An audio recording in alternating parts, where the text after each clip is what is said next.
بسم اللہ الرحمن الرحیم۔ ہمارا اختتام سورۃ السبا کی 21 نمبر آیت پر ہوا تھا اور انشاءاللہ یہاں سے آگے شروعات ہے۔ یہاں تک اللہ پاک نے بیان فرما دیا تھا کہ وہ جو شیطان ہے اس کے پاس کوئی زور نہیں ہے۔ اللہ پاک نے صرف اور صرف آزمائش کے لیے، یعنی کہ دیکھے کہ کون جو ہے اس کی بات مانتا ہے، یعنی کہ کون ایمان رکھتا ہے آخرت کے اوپر اور کون اس سے شک میں ہے۔ تو لازم بات ہے جو آخرت کے اوپر ایمان نہیں رکھتا پورا، وہی گناہ گار ہے۔ جیسا کہ میں نے پیچھے بیان کیا تھا کہ یہ ایک بہت اہم چیز ہے گناہ سے بچنا، کہ وہی بندہ بچ سکتا ہے جس کا آخرت کے اوپر پورا یقین ہے۔ تو یہ یقین پیدا کرنا ہر انسان کے اندر یعنی کہ ضروری ہے۔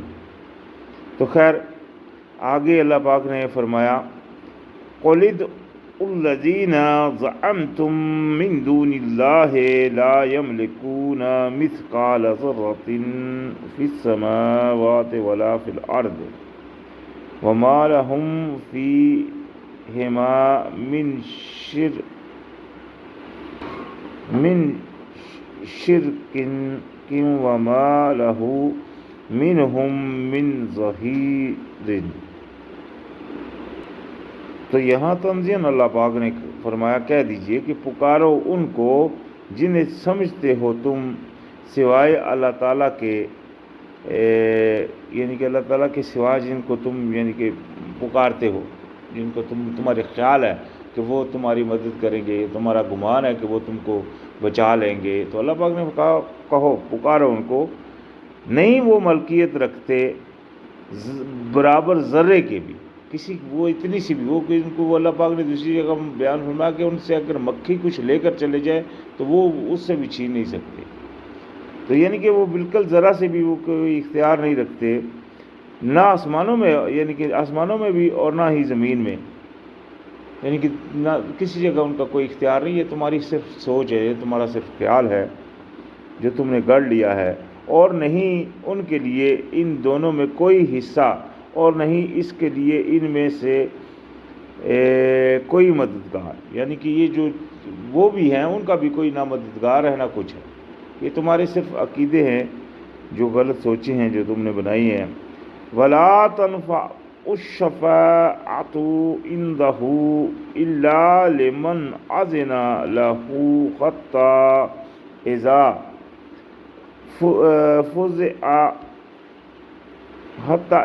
فُزِعَ عَنْ قُلُوبِهِمْ قَالُوا مَاذَا قَالَ رَبُّكُمْ قَالُوا الْحَقَّ وَهُوَ الْعَلِيُّ الْكَبِيرُ۔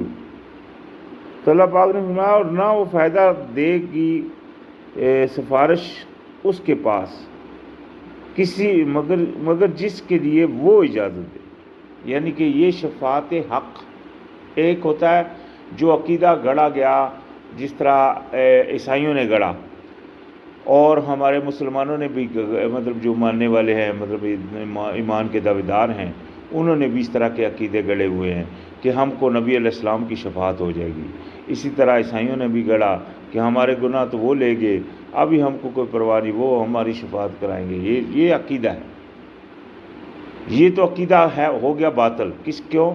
کیونکہ اس کے بنا کے اوپر اگر مطلب یہی ٹھان کے بیٹھ جائیں آپ کہ نہیں بھائی ہماری تو شفاعت ہو جائے گی، تو ایسی بات نہیں ہے۔ پھر تو مطلب بندہ گناہ کرتا رہتا ہے، وہ اس کو فکر ہی نہیں ہے، اس کو یہ پتہ ہے کہ میری تو شفاعت ہو جائے گی، میرے لیے سفارش ہو جائے گی۔ تو حالانکہ ایسی بات نہیں ہے۔ اصل سفارش کیا ہے؟ اصل سفارش کا یہاں تصور بیان فرمایا گیا کہ وہ جو اللہ کے جن کو اللہ کے علاوہ پکارتے ہیں وہ کوئی بھی کسی کے لیے شفاعت نہیں کر سکتے، ہاں لیکن اللہ جس کے لیے اجازت دے، یعنی مثال کے طور پر اللہ چاہتا ہے کہ ایک بندے کو بخشے، اس بندے نے دنیا میں کتنا گناہ کیا یہ اللہ جانتا ہے کیا سسٹم ہے اس کا، لیکن اللہ پاک اس کو بخشنا چاہتا ہے، تو اللہ پاک چاہے گا اور جس کو چاہے گا کہ وہ اس کی سفارش کرے، تو وہ چاہے کوئی اللہ کا ولی ہوگا یا اللہ کا کوئی نیک بندہ ہوگا یا کوئی مطلب اللہ کا رسول ہوگا، تو یا مطلب اللہ جانتا ہے کس طرح کس کے لیے کس سے سفارش لے گا۔ تو یہ بیان یہاں ہو رہا ہے، یہ نہیں ہے کہ آپ یہ عقیدہ باندھ کے بیٹھ جائیں کہ نہیں بھائی ہماری تو شفاعت ہو جائے گی، اور اسی عقیدے کے اوپر آپ چلتے رہے جس طرح اکثریت آج دنیا گمراہ ہوئی ہے. یہی تو جو شیطان کی باتیں ہیں جو اس نے لوگوں کے دماغوں میں ڈال دی ہے کہ فکر مت کرو، بس تمہارے لیے تو تم آخر نبی کے رسول، اپنے آخر رسول کے امتی ہو، تم تو بس بخشوائے ہو.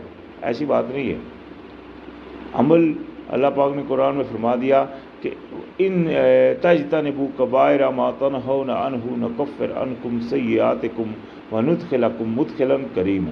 اگر تم بچتے رہو گے ان گناہوں سے جو تمہیں منع کیے جاتے ہیں، وہ گناہ جو اللہ پاک نے منع کیا ہے، تو اللہ پاک تم سے درگزر فرمائے گا، یعنی کہ اللہ پاک تم کو تمہارے گناہ تم سے دور کر دے گا. تو یہ چیز ہے کہ اللہ پاک کے بتائے ہوئے گناہ کے اوپر اگر ڈٹ جاتا ہے بندہ تو وہ تو شرک ہو گیا. اللہ پاک نے شرک کی معافی کا قرآن میں واضح اعلان فرما دیا. یعنی کہ جان بوجھ کر اگر آپ کوئی عمل کر رہے ہیں تو وہ عمل آپ دو وجوہات ہیں جن کی وجہ سے آپ کر رہے ہیں. ایک یہ کہ آپ اپنے نفس کی بات مان رہے ہیں، دوسری یہ کہ آپ شیطان کی بات مان رہے ہیں، یعنی کہ اللہ کی بات نہیں مان رہے. اور اگر اللہ کی بات نہیں مان رہے تو یہی تو شرک ہو گیا. آپ کو تو اللہ پاک نے اپنی غلامی کے لیے بنایا تھا، آپ نے غلامی شروع کر دی یا نفس کی یا شیطان کی. یہی بات ہے. تو یہاں بھی اللہ پاک نے یہی بات ان کی بیان فرمائی کہ اللہ کے اذن کی حتیٰ یہاں تک کہ جب گھبراہٹ دور کی جائے گی ان کے دلوں سے، وہ کہیں گے کیا کچھ فرمایا تمہارے رب نے.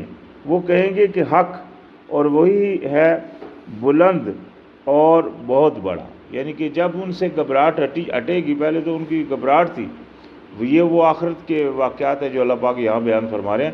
تو تب ان سے پوچھا جائے گا کیا کہا تمہارے رب نے، تو وہ کہیں گے ہاں بے شک حق. تو یعنی کہ اکثریت یہ وہ واقعات ہیں جو اللہ پاک نے آنے والے، یعنی کہ پہلے ہی اللہ پاک نے ہم کو اطلاع فرما دیا. تو فرمایا قل من یرزقکم من السماوات والارض قل اللہ وَإِنَّا أَوْ إِيَّاكُمْ لَعَلَىٰ هُدًى أَوْ فِي ضَلَالٍ مُبِينٍ. تو یہ اللہ پاک نے ایک دفعہ پھر ان کو فرمایا کہ آپ پوچھیے ان سے کہ کون ہے جو تم کو رزق دیتا ہے آسمانوں میں اور زمین میں، کون ہے؟ تو کل اللہ پاک نے ساتھ ہی فرمایا آپ ہی کہہ دیجئے کہ کہو اللہ، کہہ دیجئے کہ اللہ. یہ دیکھیں اللہ پاک نے قرآن میں رزق کی ذمہ داری کے بارے میں بھی آیت اتاری، وَمَا مِن دَابَّةٍ فِي الْأَرْضِ إِلَّا اللَّهُ رِزْقُهَا. کوئی جاندار نہیں ہے زمینوں آسمانوں زمین میں مگر اللہ کے اوپر ہے اس کا رزق. یعنی کہ اللہ پاک نے رزق کی ذمہ داری قرآن میں خود اٹھائی ہوئی ہے. یہاں بھی یہی بات فرما دی کہ کہہ دیجئے کہ اللہ. جب اللہ ہے رزق کا ذمہ دار، رزق دینے والا، تو رزق کی پھر یہ وہ چیز ہے جس کی سب سے کم فکر کرنی چاہیے، لیکن یہی چیز ہے جس کے اوپر سب سے زیادہ فکر کی جاتی ہے. خیر اللہ پاک نے فرمایا آپ کہہ دیجئے بے شک ہم یا تم البتہ ہدایت پر ہے یا گمراہی میں کھلی.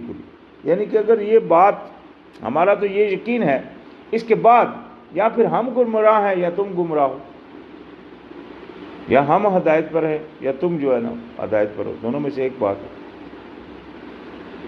قُل لَا تُسْأَلُونَ عَمَّا أَجْرَمْنَا وَلَا نُسْأَلُ عَمَّا تَعْمَلُونَ. کہہ دیجئے نہیں تم پوچھے جاؤ گے اس بارے میں جو جرم کیے ہم نے، اور نہ ہم پوچھے جائیں گے اس بارے میں جو تم عمل کرتے ہیں. یہ صاف اور واضح اللہ پاک نے قرآن میں فرما دیا. پھر کسی کے اوپر اعتقاد رکھنا کہ نہیں بھائی ہمارے عملوں کی وہ جانچ کروا لیں گے یا وہ چھڑوا لیں گے، تو یہ تو عقیدہ سراسر باطل ہے.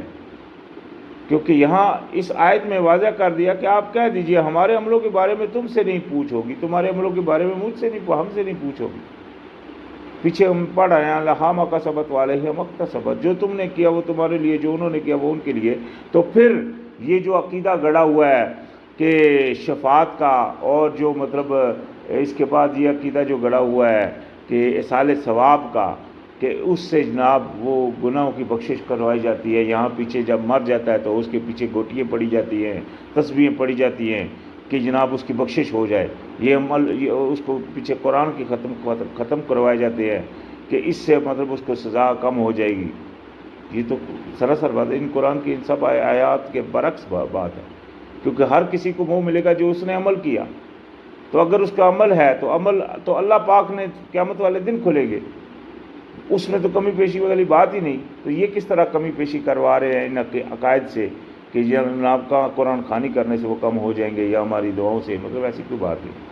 قرآن میں ایک دعا آتی ہے مردے کے لیے، رب اغفر لی ولوالدی وللمؤمنین یوم یقوم الحساب. وہ بھی کن مردوں کے لیے؟ جو مومن ہیں، اور وہ ان کے لیے کیا بخشش ہے کہ قیامت والے دن ان کو بھی بخش دے. تو خیر اللہ پاک نے یہاں فرمایا قل یجمع بیننا ربنا ثم یفتح بیننا بالحق وهو الفتح العلیم. آپ کہہ دیجئے، اللہ پاک نے فرمایا کہہ دیجئے جمع کر دے گا، جمع فرمائے گا ہمارے درمیان، یعنی کہ ہمارے درمیان جو ہم یہ جو اختلاف چل رہا ہے اس کو اللہ پاک ادھر جمع کر دے گا ہمارا رب، پھر فیصلہ کرے گا ہمارے درمیان حق کے ساتھ.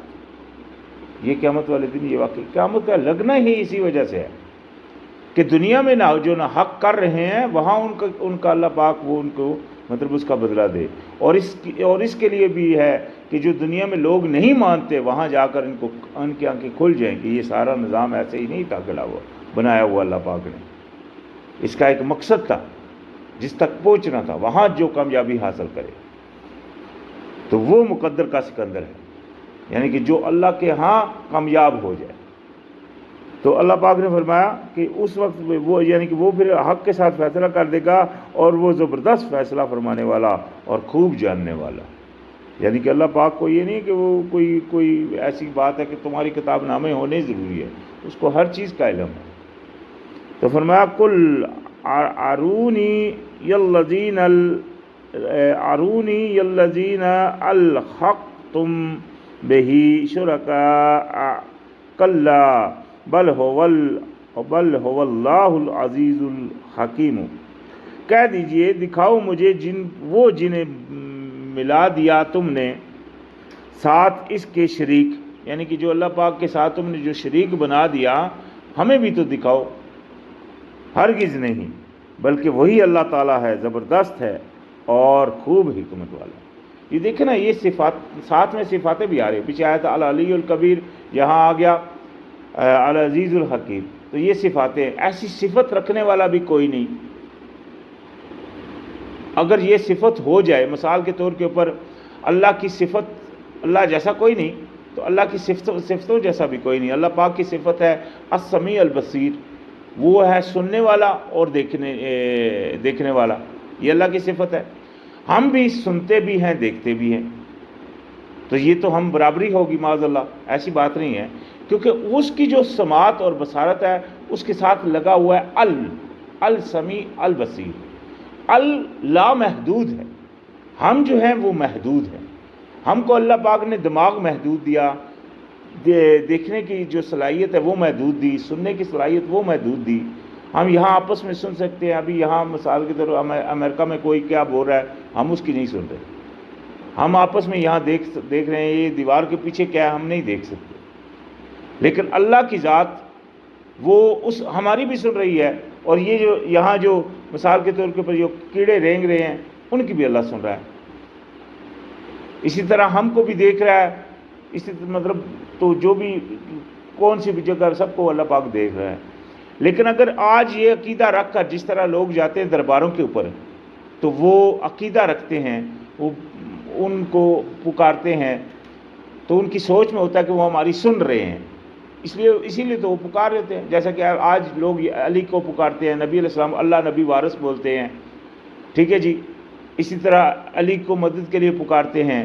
تو ان کی سوچ میں یہ عقیدہ ہے کہ وہ مطلب اس عقیدے سے یہ ظاہر ہوتا ہے کہ وہ مطلب مانگ رہے ہیں ان سے ڈائریکٹ، ان کے عقیدے میں ہے کہ وہ سنتے ہیں. اگر وہ سننے کا عقیدہ رکھ رہے ہیں اس طرح جس طرح آج بہت سارے لوگ نبی علیہ السلام کو حاضر ناظر جانتے ہیں، ایسے لوگ ہیں جو کہتے ہیں کہ نبی علیہ السلام مدینے کی قبر میں سنتے ہیں، ہم درود پڑھتے ہیں تو ان کو سنایا جاتا ہے. بہت سارے اس طرح بہت سارے عقیدے بنے ہوں. یہ سب عقیدے باطل ہیں. کیوں؟ کیونکہ اگر وہ یہ صفت ان کے اندر آ گئی تو وہ تو معاذ اللہ کی برابری ہوگی، کیونکہ السمیع البصیر صرف اللہ ہے. تو لہٰذا ہم ایک دوسرے کی اس لیے سن سکتے ہیں کیونکہ ہم جاندار ہیں، ایک دوسرے کے پاس بیٹھے ہوئے ہیں. ابھی اگر میں یہاں سے پکارتا ہوں مثال کے طور کے اوپر جارج بش کو، تو کیا وہ میری یہاں سے سن لے گا؟ وہ تو نہیں سنے گا، وہ تو بہت دور ہے. یا میں کسی اور کو بھی، اپنے دوست کو بھی پکارتا ہوں یہاں سے، وہ جو یہاں نہیں ہے، تو وہ تو میری نہیں سنے گا. ہاں ٹیکنالوجی اگر میں نہ یوز کروں، یعنی کہ یہ ٹیلی فون کے ذریعے اس کے بات نہ کروں، تو ایسی تو بات نہیں ہے. تو لہٰذا یہ عقیدہ گڑا گیا ہے. تو فرمایا وما ارسلناک الا کافۃ للناس بشیرا ونذیرا ولکن اکثر الناس لا یعلمون. یہ دیکھیں اللہ پاک نے ایک بہت زبردست جو پیشن گوئی نبی علیہ السلام کے بارے میں فرما دی. جو نبی علیہ السلام کو نہیں مانتے، اس سے پہلے جتنے رسول ہوئے تھے وہ اپنے اپنے قبیلوں اور اپنے اپنے یعنی کہ اس ایریے جو مطلب ان کے وہ تھے خاندانوں کی طرف. جس طرح کہ ہم نے انجیل میں پڑھا کہ حضرت عیسیٰ علیہ السلام نے کہا کہ میں آیا ہوں صرف بنی اسرائیل کی بھیڑوں کو سیدھا کرنے کے لیے، اور انہوں نے اپنے جو حواری تھے ان کو بھی تاکیداً فرمایا کہ آپ بنی اسرائیل کو تبلیغ کرو. یہ تو ان کے بعد تبلیغ ان کی پھیلی تو انہوں نے مطلب نارمل لوگوں کو بھی کیا، جس میں سے لوگ عیسائی اتنے زیادہ ہو گئے، یہ علیحدہ بات ہے. تو اس میں مطلب وہ پاولو کا سسٹم ہے سارا، جو اس نے مطلب اپنی کتابوں میں لکھا ہوا ہے، وہ ایک علیحدہ عمل ہے. لیکن اللہ پاک نے نبی علیہ السلام کی یہاں پیشن گوئی فرما دی کہ نہیں، ہم نے بھیجا آپ کو مگر تمام لوگوں کے لیے. آپ ایک نبی علیہ السلام ایک خالی عرب کے لیے نہیں آئے یا بنی قریش کے لیے نہیں آئے، صرف نبی علیہ السلام آئے تمام لوگوں کے لیے. اسی لیے اور کس لیے بھیجا گیا تھا کہ خوشخبری سنائیں اور اطلاع کریں ان کے لیے. لیکن اکثر لوگ جانتے نہیں اس بات، اکثر لوگ اس کے اوپر آتے نہیں. آج مثال کے طور کے اوپر جب ہم ادھر یورپ میں ہوتے ہیں تو کیا ہوتا ہے، وہ پوچھتے ہیں نبی علیہ السلام کی جب بات ہوتی ہے تو وہ بولتے ہیں مسلمانوں کے رسول. مسلمانوں کے رسول، مسلمان کا مطلب ہے فرما بردار ہونا. جو بھی بندہ فرما بردار ہو جائے اس کا رسول ہے نبی علیہ السلام. وہ چاہے گورا ہے، چاہے کالا ہے، چاہے کسی بھی وہ سے ہر انسان کے لیے چونکہ وہ آئے. تو فرمایا وَيَقُولُونَ مَتَىٰ هَٰذَا الْوَعْدُ إِن كُنتُمْ صَادِقِينَ. اور کہتے ہیں کہ کب ہوگا یہ وعدہ سچا، اگر کب ہوگا یہ وعدہ، یعنی کہ جس کا تم کہتے ہو اگر تم سچے ہو. یہ یعنی کہ قیامت اور ساعت والا وعدہ کب پورا ہوگا. قُلْ لَكُمْ مِيعَادُ يَوْمٍ لَا يَسْتَأْخِرُونَ عَنْهُ سَاعَةً وَلَا تَسْتَقْدِمُونَ. آپ کہہ دیجئے تمہارے لیے وعدہ ہے ایک دن کا، ایک ایسے دن کا تمہارے ساتھ وعدہ ہے کہ نہ تم پیچھے ہو سکتے ہو اس سے اور ایک گھڑی، اور نہ ہی تم اس سے آگے بڑھ سکو گے. یعنی کہ ایسا وعدہ ہے کہ وہ جب آ جائے گا تو ایک سیکنڈ جو مطلب نہ تم اس سے آگے ہو سکو گے اور نہ اس سے تم پیچھے ہو سکو گے. وہ آ کر اسی طرح آج آپ دیکھ رہے ہیں جو بندے مرتے ہیں ان کی بھی تو یہی سچویشن ہوتی ہے، پتہ ہی نہیں چلتا، چلتے چلتے گر پڑتے ہیں، مر گئے. کوئی کس طرح جا رہے ہیں، کوئی ہمارے روزمرہ میں ہم دیکھتے ہیں یہ واقعات ہوتے ہیں. تو یعنی کہ جب گھڑی آ جاتی ہے، چاہے وہ صحت مند، بالکل صحت مند بندہ ابھی ہم دیکھ رہے ہوتے ہیں، تو مطلب وہ اس کا ٹائم آ گیا تو بس وہ گر گیا، مر گیا. وہ چاہے ہم آپس میں بولتے رہتے ہیں ہاں بھائی اٹیک ہو گیا، ہاں بھائی دماغ کی نس پھٹ گئی، ہاں بھائی یہ جو بھی ہوا وہ وقت تھا اس کا پورا، اور جب وہ آیا نہ وہ ایک گھڑی آگے ہوا نہ پیچھے ہوا، اس وقت آ گیا. تو یہی وہ قیامت والے دن بھی حالات ہوگا انشاءاللہ. تو اللہ پاک نے فرمایا وَقَالَ الَّذِينَ كَفَرُوا لَن نُؤْمِنَ بِهَٰذَا الْقُرْآنِ وَلَا بِالَّذِي بَيْنَ يَدَيْهِ وَلَوْ تَرَىٰ إِذِ الظَّالِمُونَ مَوْقُوفُونَ عند ربهم يرجع بعضهم إلى بعض القول يقول الذين استضعفوا للذين استكبروا لولا أنتم لكنا مؤمنین، یعنی کہ یہ ایک پوری آیت کا ایک مطلب وہ خبر جو اس وقت ہوگا، یعنی کہ یہ واقعہ بھی یہ بھی ابھی خبر غیب میں سے ہے جو کہ اس وقت واقعہ ہوگا، اللہ پاک نے آج بیان فرما دیا اور فرمایا کہ اور کہا ان لوگوں نے جنہوں نے انکاری کی کہ ہرگز نہیں ہم ایمان لائیں گے اس قرآن پر، یعنی قرآن کی وجہ سے ڈٹ گئے، نہیں مانیں گے اس کو، اور نہ اس کو جو پہلے ہے اس سے، یعنی کہ جو پہلے بھی کتابیں ہیں یا پہلے جو آیا پہ پڑا ہوا ہے وہ اس کو بھی نہیں مانیں گے۔ اور کاش، اللہ پاک نے فرمایا کہ اگر ترا آپ دیکھیں جب ظالم لوگ کھڑے ہوں گے سامنے اپنے رب کے، لوٹائے گا بعض ان کا طرف بعض کے، یعنی کہ وہ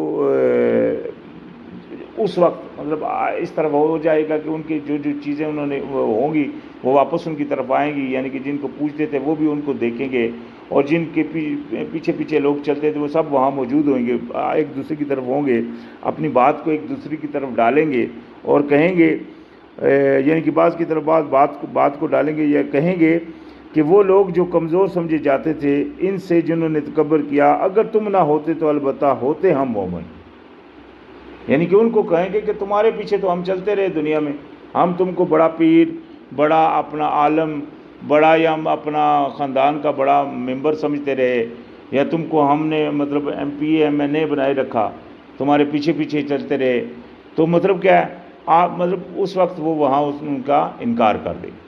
تو یہ دیکھیں آج جو لوگ جس کے پیچھے چل رہے ہیں ان کو تحقیق کرنا ضروری ہے کہ وہ کس کے بندے کے پیچھے چل رہے ہیں۔ کیا اس بندے کے پیچھے چل رہے ہیں وہ جو قرآن کو بیان کرتا ہے اور قرآن کے اوپر عمل پیرا ہے، یا اس کے پیچھے چل رہے ہیں جو قرآن کو تو بیان کر رہا ہے لیکن اس کے اوپر عمل پیرا نہیں ہے، یا قرآن کو بیان ہی نہیں کر رہا، یا اپنے خالی سوچ کے اوپر لوگوں کو مطلب اپنے پیچھے لگایا ہوا ہے اس نے۔ تو لہذا یہ تحقیق کرنا ہم سب کا فرض ہے اگر ہم چاہتے ہیں کہ آخرت میں بچ جائیں۔ تو آج ہمارا اختتام 31 نمبر آیت پر ہوا سورۃ السبا کی، انشاءاللہ یہاں سے آگے پھر شروعات ہوگی۔ السلام علیکم۔